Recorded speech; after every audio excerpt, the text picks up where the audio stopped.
ఖమ్మంలో మున్నేరు వరద ఉధృతంగా పెరుగుతుంది. ఇప్పటికే 25 అడుగులు దాటి ప్రవహిస్తున్న పరిస్థితి. లోతట్టు ప్రాంతాల ప్రజలను ఇప్పటికే మొత్తం కూడా సురక్షిత ప్రాంతాలకు తరలిస్తున్నారు. అయితే ఇప్పటికే మంత్రి తుమ్మల నాగేశ్వరరావు ఆస్తి నష్టం, ప్రాణ నష్టం లేకుండా చూడాలని ఆదేశాలు జారీ చేశారు. ఆయన తనయుడు కాంగ్రెస్ యువ నాయకులైనటువంటి తుమ్మల యుగేందర్ కూడా లోతట్టు ప్రాంతాల్లో పర్యటిస్తున్నారు. లోతట్టు ప్రాంతాల్లో పర్యటిస్తూ కూడా అందరిని అప్రమత్తం చేస్తున్నారు. మనతో మాట్లాడేందుకున్నారు. సార్ చెప్పండి, ఈ లోతట్టు ప్రాంతాల ప్రజలు ప్రతి ఏడాది కూడా ఇదే సమస్యను ఫేస్ చేస్తున్నారు. రిటర్నరింగ్ వాళ్ళకి సంబంధించిన పనులు ఆలస్యంగా నడుస్తున్నాయి. ఎలా చూడంటారు దీన్ని? అంటే ఆలస్యంగా నడవలేదు. కాంగ్రెస్ పార్టీ వచ్చిన గత 18 నెలల్లోనే మీరు ఆల్మోస్ట్ 50% రిటైనింగ్ వాల్స్ కంప్లీట్ చేయడం జరిగింది. వీళ్ళందరికీ తుమ్మల గారు హామీ ఇచ్చారు. రాబోయే సంవత్సరం కల్లా ఇటువంటి వరద ఎప్పుడూ కూడా ఖమ్మం పట్టణం రాకుండా చేసే కార్యక్రమం తుమ్మల గారు చేపట్టారు. కాబట్టి ఆ పనులు జరుగుతున్నాయి. ముందుకి ఎటువంటి పరిస్థితి ఉండదనేది మేము హామీ ఇవ్వగలుగుతున్నాం. ఇప్పుడు పునరావాస మీరు లోతట్టు ప్రాంతాలు కూడా పర్యటిస్తున్నారు. ప్రజలు ఎలా ఫీల్ అవుతున్నారు? మీరు వెళ్ళిన తర్వాత వాళ్ళు ఎలా స్పందిస్తున్నారు? అంటే వాళ్ళకు ఉన్నటువంటి ఇబ్బంది ఎవరికి రాకూడని ఇబ్బంది ఇది. వచ్చినప్పుడు వాళ్ళు కూడా అర్థం చేసుకుంటున్నారు. తుమ్మల గారు చేస్తున్న కార్యక్రమం ముందుకు అయిపోతుంది కాబట్టి ఒక సంవత్సరం ఎట్లా ఒకట్లా గండం గడవాలని కోరికతో ఉన్నాం.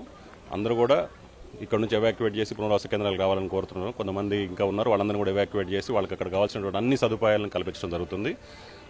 అంటే ఎన్డీఆర్ఎఫ్ బృందం, మన దగ్గర డిఆర్ఎఫ్ బృందం కూడా ఉంది. అట్లనే మున్సిపల్ రెవెన్యూకి సంబంధించినటువంటి అందరు సహకారంతోనే తరలిస్తున్నారు. అయినా కొంతమంది ఇప్పటికీ ఇళ్లలో ఉన్నారు. వాళ్ళకి ఏం చెప్పదలుచుకున్నారు? మేము రిక్వెస్ట్ చేస్తున్నాం. వాళ్ళు ఏంటంటే ఇలాంటివి చాలా చూసాము, మా చిన్నప్పటి నుంచి చూస్తున్నాం అనే భావన కొంతమందికి ఉంటుంది. వాళ్ళందరినీ కూడా రిక్వెస్ట్ చేసి ఎటువంటి 1% ఛాన్స్ కూడా తీసుకోవద్దు. తుమ్మల గారు 3 రోజుల నుంచి అధికారులని అప్రమత్తం చేసి అధికార యంత్రాంగం, కాంగ్రెస్ పార్టీ నాయకులు, కార్యకర్తలు అందరూ కూడా నిన్న సాయంత్రం నుంచి ఖమ్మానికి ముప్పు ఉందన్న తెలియగానే అందరినీ కూడా ఇక్కడ నుంచి ఎవాక్యువేట్ చేసి సుమారు 400 కుటుంబాలను ఆల్రెడీ ఎవాక్యువేట్ చేశాం. ఇంకొక 50-60 కుటుంబాలు ఉంటే వాళ్ళందరూ కూడా ఎవాక్యువేట్ చేసే కార్యక్రమం తీసుకున్నాం. అంటే ఇంకా మున్నేరు పెరుగుతుందనే ఉద్దేశం ఉంది. మాకున్న సమాచారం మేరకు స్టెబిలైజ్ అయిపోయింది. ఒక 1-2 ఫీట్ హైట్ పెరిగిన తర్వాత మళ్ళీ సాయంత్రానికి నార్మల్ స్థితికి వస్తానేది మనకున్న సమాచారం. ఖమ్మం నగర ప్రజలు, లోతట్టు ప్రాంతాల ప్రజలకు మీ సలహా సూచన? అంటే వరదలు వచ్చినప్పుడు మనం అప్రమత్తంగా ఉండాల్సిన బాధ్యత ఉంది. అధికారులు ఇచ్చినటువంటి సూచనలు మనం తప్పకుండా విని వాళ్ళు చెప్పినటువంటి పునరావాస కేంద్రాలు, మన కోసం ఏర్పాటు చేసినటువంటి పునరావాస కేంద్రాలు, మీ ఇంట్లో ఉన్నటువంటి ప్రతి సదుపాయాన్ని అక్కడ కల్పించే అవకాశం ఉన్నప్పుడు కూడా దాన్ని మీరు ఉపయోగించుకోకపోతే మనం తప్పు చేసిన వాళ్ళు అవుతాం. మా రిక్వెస్ట్ కూడా మీ అందరూ కూడా ఇక్కడ నుంచి వెళ్ళిపోయి పునరావాస కేంద్రాల్లో ఉండి అధికారుల సూచనల మేరకు మళ్ళీ వెనక్కి రావాల్సిందిగా కోరుతున్నాం.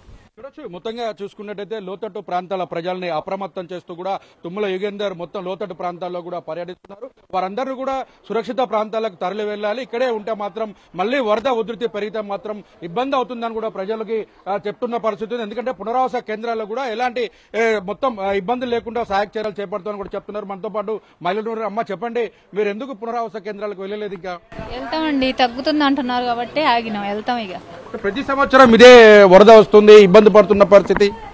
ప్రతి సంవత్సరం అంటే 2-3 సంవత్సరాల నుంచి వస్తుంది. ఇంత ముందు అంత లేదు వరద, ఇప్పుడు 2-3 సంవత్సరాల నుంచి వస్తుంది. చూడొచ్చు, మొత్తంగా చూసుకుంటే మొత్తం ఇళ్లలో కూడా పూర్తిగా జల దిగ్బంధనంలో కూరుకుపోయిన పరిస్థితి కనిపిస్తుంది. పిల్లలతో కూడా ఇంకా వరద ఉధృతి తగ్గుతుందని చెప్పేసి మొత్తం కూడా వాళ్ళంతా కూడా భావిస్తున్న పరిస్థితి. కానీ గంటకు మాత్రం వరద ఉధృతి పెరుగుతుండటంతో మొత్తం ప్రజలంతా కూడా ఈ ప్రాంతాన్ని ఖాళీ చేసి పునరావాస కేంద్రాలకు వెళ్తున్నారు. కొంతమంది మాత్రం పునరావాస కేంద్రాలకు వెళ్ళడానికి ఎందుకంటే తగ్గుముఖం పట్టిన తర్వాత తిరిగి ఇంటికి రావాలి కాబట్టి తగ్గుతుందనే ఆలోచనతో ఇంటి దగ్గరే ఉంటున్న పరిస్థితి కనిపిస్తుంది. ఓవరాల్ గా అటు అధికారులు కావచ్చు, ఇటు మంత్రి తుమ్మల నాగేశ్వరరావు కావచ్చు, సమన్వయం చేసుకుంటూ కూడా మొత్తం లోతట్టు ప్రాంతాల ప్రజలు అప్రమత్తంగా ఉండాలని కూడా అధికారులకు ఆదేశాలు జారీ చేసిన పరిస్థితి కనిపిస్తుంది. ఓవరాల్ గా గంటకి గోదావరి మున్నేరు వరద ఉధృతి మాత్రం పెరుగుతుందని చెప్పుకోవచ్చు. కెమెరామెన్ విజయ్తో సైదులు, 10 టీవీ, ఖమ్మం.